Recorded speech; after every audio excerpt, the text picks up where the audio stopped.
Hello বন্ধুরা, সন্ধ্যেবেলা আবার একটু বেরিয়ে পড়লাম। আমি, দিদি, জামাইবাবু, ভাই, আমাদের এক ভাগনা প্লাস বন্ধু, মানে ভাগনা কম বন্ধু বেশি। তো চলে এলাম একটা সুন্দর রেস্টুরেন্টে। আর ভেতরে ঢুকে দেখি ভেতরে ডেকোরেশন গুলো দারুণ ছিল। আর এত সুন্দর ব্যাকগ্রাউন্ডে একটু ফটো না তুললে হয়। আর তারপর তো আছে আমাদের সেলফি গার্ল, মানে আমার দিদির কথা বলছি। ও একটু ফটো তুলতে বেশি ভালোবাসে। ওর অনেক কটা ছবি তুলে দিলাম, আমাদেরও কটা ছবি তুললাম। তোমরা একটু দেখে নাও, সত্যি ফটোগুলো খুব সুন্দর আসছিল। তো এখন অর্ডার করা হচ্ছে কি খাওয়া যায়। তারপরেই চলে এলো আমাদের পিৎজা।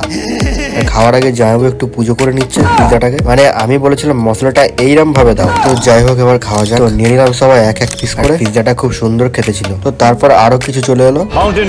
তো খাওয়া দাওয়া শেষ করে সেখান থেকে বেরিয়ে পড়লাম। বেরিয়ে দিদি আর জামাইবাবুকে বাড়ি পাঠিয়ে দিয়ে আমরা আবার একটু ঘুরতে বেরিয়ে এলাম একটা খুব সুন্দর মল। এখানে এসে দেখি সবকিছু পাওয়া যাচ্ছে, জামা কাপড় থেকে শুরু করে টিভি, ফ্রিজ, সোনার জিনিস সবকিছু। তারপর এইদিকে এসে দেখি ফোন গুলো, এখানে সব রকমের ফোন পাওয়া যাচ্ছে। আর এই ফোনটা আমার হেভি লাগছে, হচ্ছিল এখনই নিয়ে নি, কিন্তু দামটা দেখে সেখানে একটু ঘেটে মজা নিয়ে নিলাম। তো সেখান থেকে বেরিয়ে চলে এলাম এখানে মেলা হচ্ছিল পাশেই, শ্রাবণ মাসের শ্রাবণী মেলা বলে। আর মেলাটা বিরাট বড় হয়। তো টিকিট কেটে মেলায় ঢুকে দেখি মেলা প্রায় শেষের দিকে, সব দোকান গোছানো শুরু করে দিয়েছে। আমরা একটু ঘুরে সেখান থেকে বেরিয়ে পড়লাম। তারপর চলে এলাম বর্ধমানের এক ফেমাস লস্যি, যেটার নাম হচ্ছে রামপ্রসাদের লস্যি ও শরবত। আর এইখানে নাকি আমাদের বাংলা সিনেমার অঙ্কুশ এখানে লস্যি খেত। আর সবাই জানো অঙ্কুশের বাড়ি বর্ধমানেই, তাই আমরাও নিয়ে নিলাম লস্যি। তো আমরা লস্যি খাই, তোমরা চ্যানেলটা সাবস্ক্রাইব করে দিও।